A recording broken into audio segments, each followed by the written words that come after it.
Minhas amigas e meus amigos, nos últimos meses uma tristeza infinita vem apertando meu coração. O Brasil está vivendo um dos piores períodos de sua história.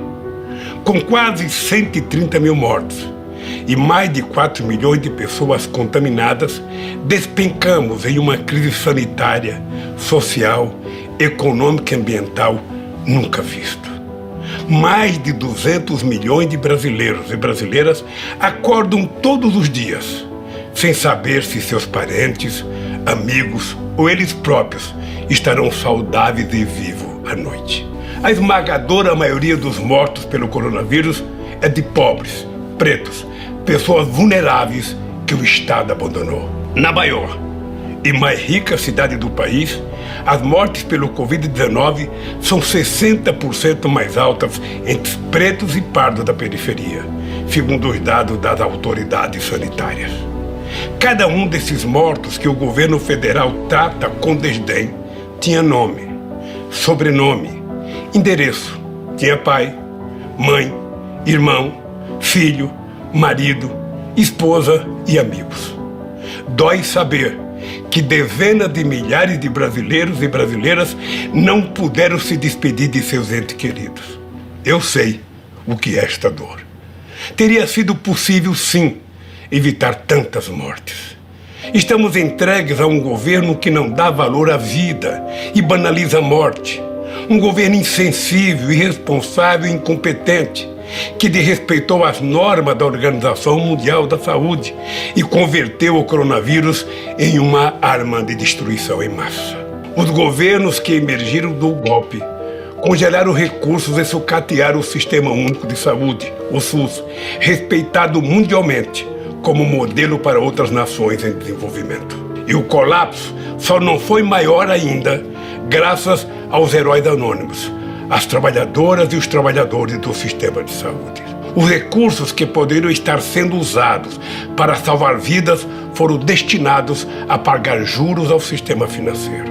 O Conselho Monetário Nacional acaba de anunciar que vai sacar mais de 300 bilhões de reais dos lucros das reservas que nossos governos deixaram. Seria compreensível se essa fortuna fosse destinada a socorrer o trabalhador desempregado ou a manter o auxílio emergencial de R$600 enquanto durar a pandemia. Mas isso não passa pela cabeça dos economistas do governo. Eles já anunciaram que esse dinheiro vai ser usado para pagar os juros da dívida pública. Nas mãos dessa gente, a saúde pública é maltratada em todos os seus aspectos. A substituição da direção do Ministério da Saúde por militares sem experiência médica ou sanitária é apenas a ponta do iceberg. Em uma escalada autoritária, o governo transferiu centenas de militares da ativa e da reserva para a administração federal, inclusive em muitos postos-chave, fazendo lembrar os tempos sombrios da ditadura. O mais grave de tudo isso é que Bolsonaro aproveita o sofrimento coletivo para sorrateiramente cometer um crime de lesa-pátria. Um crime politicamente imprescritível. O maior crime que um governo pode cometer contra o seu país e o seu povo. Abrir mão da soberania nacional. Não foi por acaso que escolhi para falar com você neste 7 de setembro, dia da independência do Brasil, quando celebramos o nascimento do nosso país como nação soberana. Soberania significa independência, autonomia, liberdade. O contrário disso é dependência, servidão e submissão. Ao longo de minha vida, sempre lutei pela liberdade. Liberdade de imprensa, liberdade de opinião, liberdade de manifestação e de organização, liberdade sindical e liberdade de iniciativa. É importante lembrar que não haverá liberdade se o próprio país não for livre. Renunciar à soberania é subordinar o bem-estar e a segurança do nosso povo aos interesses de outros países. A garantia da soberania nacional não se resume à importantíssima missão de resguardar nossas fronteiras terrestres e marítimas e nosso espaço aéreo. Supõe também defender nosso povo, nossas riquezas minerais, cuidar das nossas florestas, dos nossos rios, da nossa água. Na Amazônia, devemos estar presentes com cientistas, antropólogos e pesquisadores dedicados a estudar a fauna e a flora e a empregar esse conhecimento na farmacologia, na nutrição e em todos os campos da ciência, respeitando a cultura e a organização social dos povos indígenas.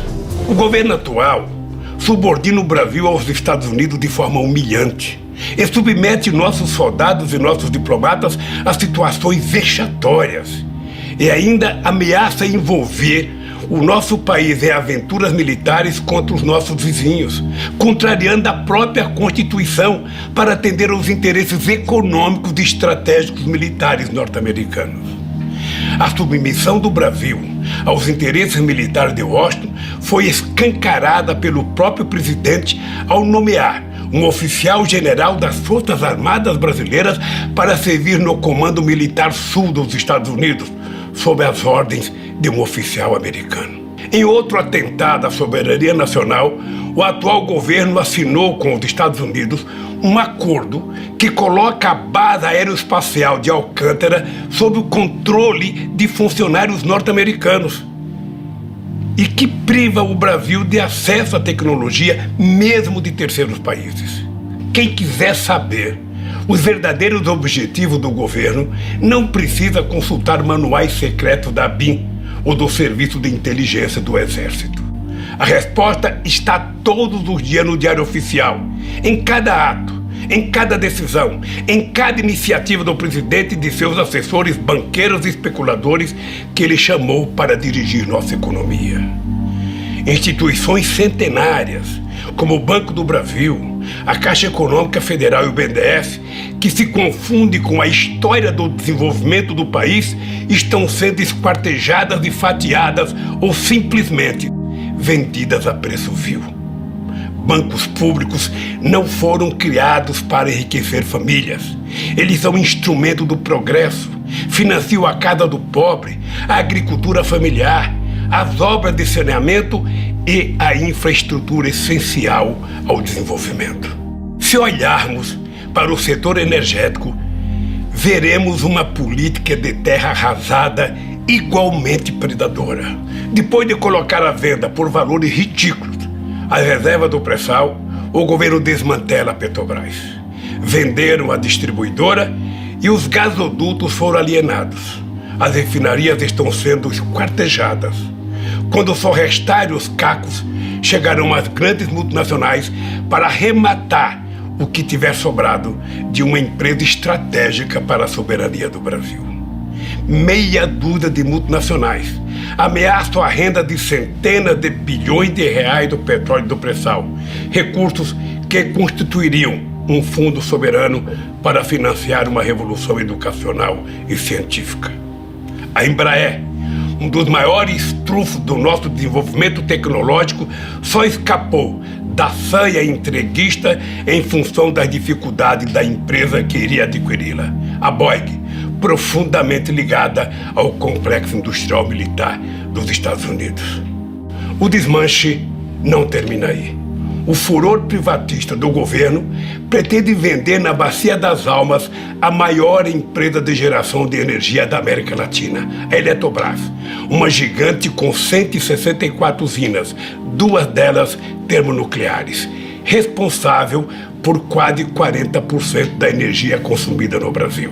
A demolição das universidades, da educação e o desmonte das instituições de apoio à ciência e tecnologia, promovido pelo governo, são ameaça real e concreta à nossa soberania.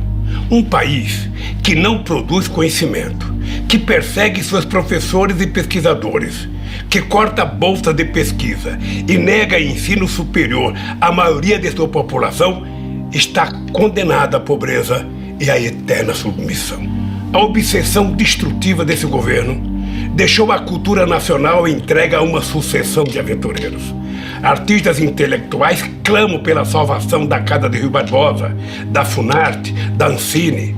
A Cinemateca Brasileira, onde está depositado um século da memória do cinema nacional, corre o sério risco de ter o mesmo destino trágico do Museu Nacional. Minhas amigas e meus amigos, no isolamento da quarentena, tenho refletido muito sobre o Brasil e sobre mim mesmo, sobre meus erros e acertos e sobre o papel que ainda pode me caber na luta do nosso povo por melhores condições de vida. Decidi me concentrar ao lado de vocês na reconstrução do Brasil como nação independente, com instituições democráticas, sem privilégios oligárquicos e autoritários, um verdadeiro Estado democrático de direito, com fundamento na soberania popular. Uma nação votada para a igualdade e o pluralismo. Uma nação inserida numa nova ordem internacional, baseada no multilateralismo, na cooperação e na democracia, integrada na América do Sul e solidária com outras nações em desenvolvimento. O Brasil que quero reconstruir com vocês é uma nação comprometida com a libertação do nosso povo, dos trabalhadores e dos excluídos. Dentro de um mês, vou fazer 75 anos. Olhando para trás, só posso agradecer a Deus, que foi muito generoso comigo. Tenho que agradecer a minha mãe, Dona Lindu, por ter feito de um pau de arara sem diploma um trabalhador orgulhoso, que um dia viraria presidente da República, por ter feito de mim um homem sem rancor e sem ódio. Eu sou o menino que desmentiu a lógica, que saiu do porão social e chegou ao andar de cima sem pedir permissão a ninguém, só ao povo. Não entrei pela porta dos fundos, entrei pela rampa principal, e isso os poderosos jamais perdoaram. Reservaram para mim o papel de figurante, mas virei protagonista pelas mãos dos trabalhadores brasileiros. Assumi o governo disposto a mostrar que o povo cabia sim no orçamento. Mais do que isso, provei que o povo é um extraordinário patrimônio, uma enorme riqueza. Com o povo o Brasil progride, se enriquece, se fortalece, se torna um país soberano e justo. Um país em que a riqueza produzida por todos seja distribuída para todos, mas em primeiro lugar para os explorados, dos oprimidos e os excluídos. Todos os avanços que fizemos sofreram encarniçada oposição das forças conservadoras, aliadas aos interesses de outras potências. Eles nunca se conformaram em ver o Brasil como um país independente e solidário com seus vizinhos latino-americanos e caribenhos, com os países africanos, com as nações em desenvolvimento. É aí, nessas conquistas dos trabalhadores, nesse progresso dos pobres, no fim da subserviência, é aí que está a raiz do golpe de 2016. Aí está a raiz dos processos armados contra mim, da minha prisão ilegal e da proibição da minha candidatura em 2018. Processos que agora todo mundo sabe contaram com a criminosa colaboração secreta de organizações de inteligência norte-americanos. Ao tirar 40 milhões de brasileiros da miséria, nós fizemos uma revolução neste país, uma revolução pacífica, sem tiros nem prisões. Ao ver que esse processo de ascensão social dos pobres iria continuar, que a afirmação da nossa soberania não iria ter volta, os que se julgam donos do Brasil, aqui dentro e lá fora, resolveram dar um basta. Nasce aí o apoio dado pelas elites conservadoras a Bolsonaro. Aceitaram como natural sua fuga dos debates, derramaram rio de dinheiro nas indústrias das fake news, fecharam os olhos para seu passado aterrador, fingiram ignorar seu discurso em defesa da tortura e a apologia pública que ele fez do estupro. As eleições de 2018 jogaram o Brasil em um pesadelo que parece não ter fim. Com a ascensão de Bolsonaro, milicianos, atravessadores de negócios e matadores de aluguel saíram das páginas policiais e aparecem nas colunas políticas. Como nos filmes de terror, as oligarquias brasileiras pariram um monstrengo que agora não consegue controlar, mas que continuarão a sustentar enquanto seus interesses estiverem sendo atendidos. Um dado escandaloso ilustra essa conivência. Nos 4 primeiros meses da pandemia, 40 bilionários brasileiros aumentaram suas fortunas em 170 bilhões de reais. Enquanto isso, A massa salarial dos empregados caiu 15% em um ano, o maior tombo já registrado pelo IBGE. Para impedir que os trabalhadores possam se defender dessa pilhagem, o governo asfixia os sindicatos, enfraquece as centrais sindicais e ameaça fechar as portas da Justiça do Trabalho. Querem quebrar a coluna vertebral do movimento sindical, o que nem a ditadura conseguiu. Violentar a Constituição de 88. Repudiaram as práticas democráticas, implantaram um autoritarismo obscurantista que destruiu as conquistas sociais alcançadas em décadas de lutas. Abandonaram uma política externa altiva e ativa, em favor de uma submissão vergonhosa e humilhante. Este é o verdadeiro e ameaçador retrato do Brasil de hoje. Tamanha calamidade terá que ser enfrentada com um novo contrato social que defenda os direitos e a renda do povo trabalhador. Minhas amigas e meus amigos, minha longa vida, aí incluídos os quase 2 anos que passei em uma prisão injusta e ilegal, me ensinou muito. Mas tudo que fui, tudo que aprendi, cabe num grão de milho se essa experiência não for colocada a serviço dos trabalhadores. É inaceitável que 10% da população viva às custas da miséria de 90% do povo. Jamais haverá crescimento e paz social em nosso país, enquanto a riqueza produzida por todos for parar nas contas bancárias de meia dúzia de privilegiados. Jamais haverá crescimento e paz social se as políticas públicas das instituições não tratarem com equidade a todos os brasileiros. É inaceitável que os trabalhadores brasileiros continuem sofrendo os impactos perversos da desigualdade social. Não podemos admitir que nossa juventude negra tenha suas vidas marcadas por uma violência que beira genocídio. Desde que vi, naquele terrível vídeo, os 8 minutos e 43 segundos de agonia de George Floyd, não paro de me perguntar: quantos George Floyd nós tivemos no Brasil? Quantos brasileiros perderam a vida por não serem brancos? Vidas negras importam, sim, mas isso vale para o mundo. Vale para os Estados Unidos e vale também para o Brasil. É intolerável que nações indígenas tenham suas terras invadidas e saqueadas e suas culturas destruídas. O Brasil que queremos é o do Marechal Rondon e dos irmãos Vilas Boas, não o dos grileiros e dos devastadores de florestas. Temos um governo que quer matar as mais belas virtudes do nosso povo, como a generosidade, o amor, a paz e a tolerância. O povo não quer comprar revólveres, nem cartucho de carabina. O povo quer comprar comida. Temos que combater com firmeza a violência impune contra as mulheres. Não podemos aceitar que um ser humano seja estigmatizado por seu gênero. Repudiamos o escárnio público com os quilombolas. Condenamos o preconceito que trata como seres inferiores, pobres, que vivem nas periferias das grandes cidades. Até quando conviveremos com tanta discriminação, tanta intolerância e tanto ódio? Meus amigos e minhas amigas, para reconstruirmos o Brasil pós-pandemia, precisamos de um novo contrato social entre todos os brasileiros.